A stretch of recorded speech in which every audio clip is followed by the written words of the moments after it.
welcome to America Talks. We are thankful that you have invited us to your home through the miracle of television. I know that many of you are watching us from many parts of the world. We'd like to thank those of you who take the time to open our television station through the various medias and watch this program. Now, we'd love to hear from you from day to day, from time to time. You can always type us a message. You will see soon a website, and we will be delighted to hear your comments about the subject tonight, because it is a very important subject today. And as we begin the subject, I will introduce experts that we have with us. The subject tonight, occultism, the battle for your mind. I am sure that you recognize that television and movies are really battling for your mind, and we will explain more details about this subject. Now, we do have a very special guest and some of our panelists, regular panelists here. My special guest today is Steve Wohlberg. He's an author. He's also a pastor, a minister, and he has his master's on divinity and many wonderful other things, Steve, that we are grateful that you took the time to come. Thank you. So thank you and welcome to America Talks. Thank you very much. Tell us a little bit more about yourself to our lovely audience here. Well, there's a lot to say, but I'll just make things short. I'm, first of all, a husband. I have a lovely wife, Kristen, and two little children, Seth and Abigail. I direct a global television ministry called White Horse Media, which is based in Newport, Washington.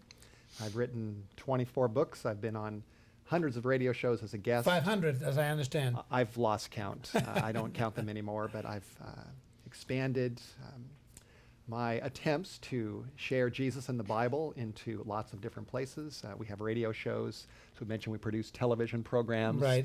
We have a website, whitehorsemedia.com.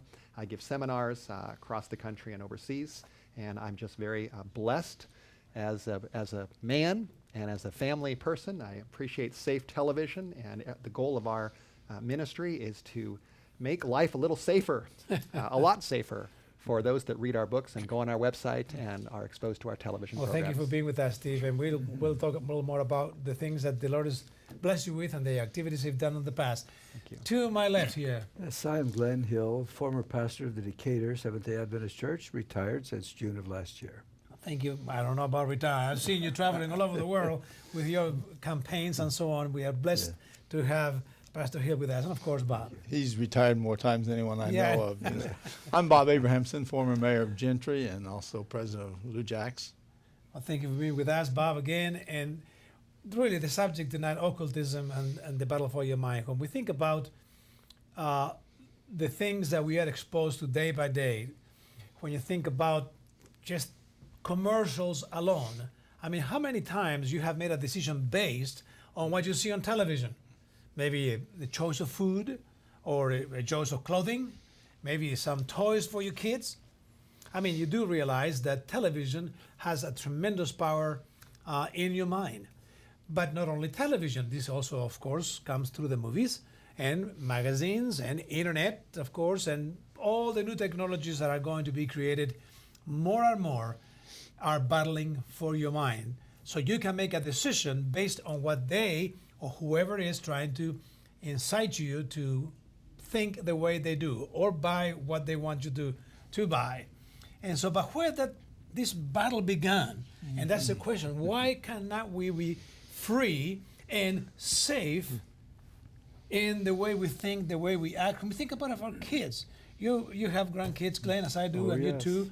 What do you think about this? Where this battle begins and what's going on? Well, we've talked about it on previous programs. It goes way back into eternity, when the Lord decided to create beings, angels, later humans, and the first created, as we understand it, were angels. One of them was a very special angel named Lucifer, and he became impressed with his own beauty and wisdom, came to the point where he was willing to challenge God, and he let out in that rebellion, inciting war in heaven, as Revelation 12 tells us, and was able to deceive to the point of leading with him 1/3 of the heavenly host. Eventually came down to this planet, contacted Adam and Eve first in the Garden of Eden, tree of knowledge, good and evil, led her and then him into rebellion. And we have been in rebellion as a planet ever since. It's amazing. Amazing that because it is a battle that begins in a cosmic kind of a world.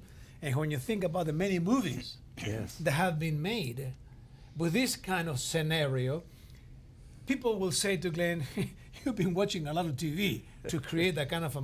But the reality is that our mind is for sale, in a sense that we need to recognize that unless we have a power above our own to control what comes in here, we can become...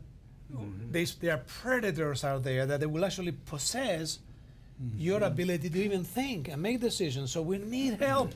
That's right. How do we do that, Bob? So tell me what you think about Carlos, this. I was just sitting here thinking, these children are exposed to this before birth because of parents being involved in this type of thing. We know that there's communication with the unborn child.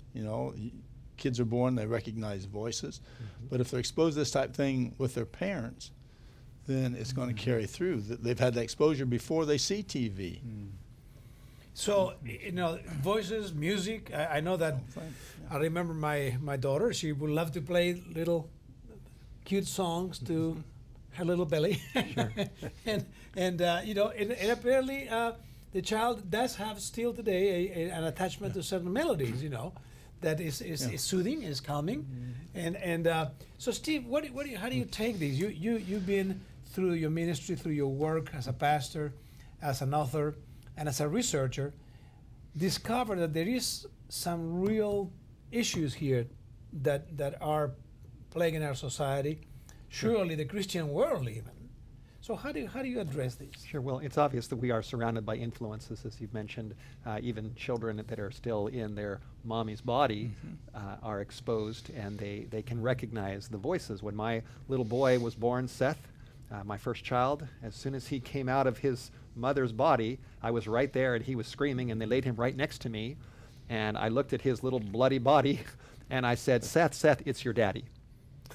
And immediately he stopped crying. And he put his two little fingers over his mouth, and he went like this. He was looking around for daddy because he recognized my voice. And I mean, instant bond between me and that child, and it's still strong right now. I go all the way back to the Garden of Eden. You've talked about the Garden of Eden. And it's very interesting that Satan reached into Eve's mind through the medium of a snake. The snake itself wasn't Speaking, really talking. That's it was right. just a channel. Ventriloquist. That's right. It was a channel for another mind. And that's how it all started. At least down here in this world, Satan got to Eve through the snake. And today, he can also work through many different forms of influences, of media, television, you've mentioned, radio, internet, magazines, friends. Satan can work through channels. And so we have to guard our minds and to protect ourselves from being subtly influenced by wrong ideas and wrong messages, which ultimately can lead us in the direction of opening our hearts to spiritual forces that are very dangerous. Yeah.